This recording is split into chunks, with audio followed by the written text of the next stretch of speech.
Imagine a man who started with just $100 and turned it into more than $100 billion. A man who still lives in the same modest house he bought over 60 years ago, and yet became one of the richest people in the world. This is not a fairy tale. This is the story of Warren Buffett, the Oracle of Omaha. And today we'll uncover the principles that built his fortune and can change your life too. If you want the full story and all the lessons, watch the complete video now and change the way you see success.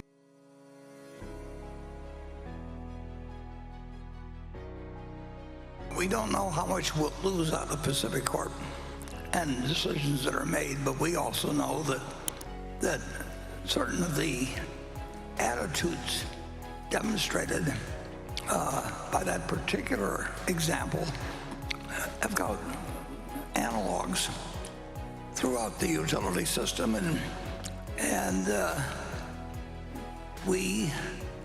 there's a lot of states that so far have been very good, decent to operate in, and there are some now that are rat poison, as Charlie would say, to operate in, and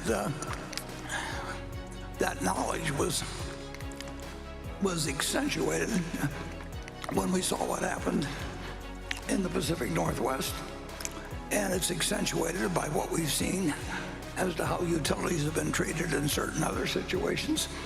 And then on top of that, so that it wasn't just a direct question of what was involved at Pacific Corp, it was an extrapolation of a societal trend. And secondly, we also had a decision we didn't expect that at all, the real estate business, and those kind of things can change values, and courts can change values. And it's a lot easier to make those decisions when you just own marketable securities than when you own businesses. And I've made plenty of those decisions as I've watched what have happened in various industries and companies in over 70 years. But Greg made the decision, which was fine with us, to get out. Well, and he had no knowledge of what was going to be happening in either the real estate field or the utility field, and we're not in the mood to sell any businesses, but Berkshire Hathaway Energy is worth considerably less money than it was 2 years ago based on societal factors, and that happens in some of our businesses. It certainly happened in our textile business, and it's happened. The public utility business is not as good a business as it was a couple of years ago. And if anybody doesn't believe that, they can look at Hawaiian Electric, and they can look at the Edison in the current wildfires situation in California, and there's societal trends that are. I just got a note here on my monitor says the books are now sold out, so you'll have to spend your money on other things. Here's fudge. This is what I'm eating, so yeah. But that's the explanation. That values change, and they don't always change upward. And when we made the deal with Greg, we would happy to buy out the Scott family at that price. And when we made the deal with the Scott company, we wouldn't have been happy to pay Greg the price that he received. But then, it's like Berkshire shares. We bought in stock at X, and we buy in stock at less than X. The conditions change poor, and we pay, over the years, we pay more and more because it builds in value, but it doesn't do it in a straight line. And I would say that our enthusiasm for buying public utility companies is different now than it would have been a couple years ago.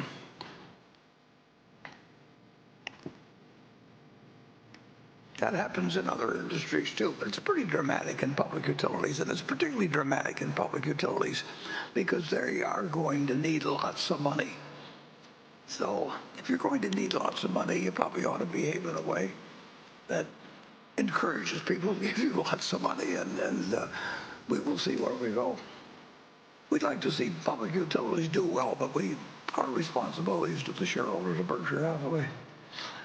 Well, I think our underlying earning power was affected negatively here a while back by what happened in the utility field. I think that our earning power was not enlarged by any large acquisitions that come along, but they come along periodically. So we will see something at some point well, on the one that was $10 billion, we would have added to earning power. I mean, why else would we do it? So that's very situational. And of course, it depends so much on what the general market is doing and what interest rates are doing and what psychology is doing. We will make our best deals when people are the most pessimistic. That's been true ever since I was 1930. I was born in 1930. When I was born, things got much more attractive over the next 2 years, and apparently I didn't do anything about it there. But, that was the opportunity of a lifetime, and I blew it by worrying about the kid in the next crib or something. But over my lifetime, I've had fabulous opportunities sometimes, and they happen because humans are human. And I don't, I'm fearful of all kinds of things. I don't want to try and, be one of the Walendas and walk on a tiny strip between a couple of twin towers or something, or whatever it may be. But I don't get, I don't get fearful by things that other people are afraid of in a financial way. That the idea that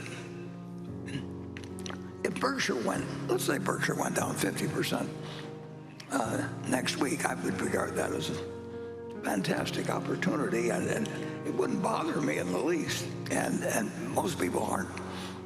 They just react differently, and so it's not that I don't have emotions, but I don't have emotions about the prices of stocks. I mean, those decisions get all the way to my brain, whereas emotions can get bogged down some other place. So Berkshire will increase its earning power over time as we retain money. I mean, we are doing things, making decisions every day. People are working, we're retaining earnings. We will build the earning power, but it won't be coming in any even stream, and it certainly won't be matched dollar for dollar on either the upside or the downside and market prices. But that's what makes it a good business. The investment business is that everything isn't properly appraised, and the sillier other people get, the better your opportunities get.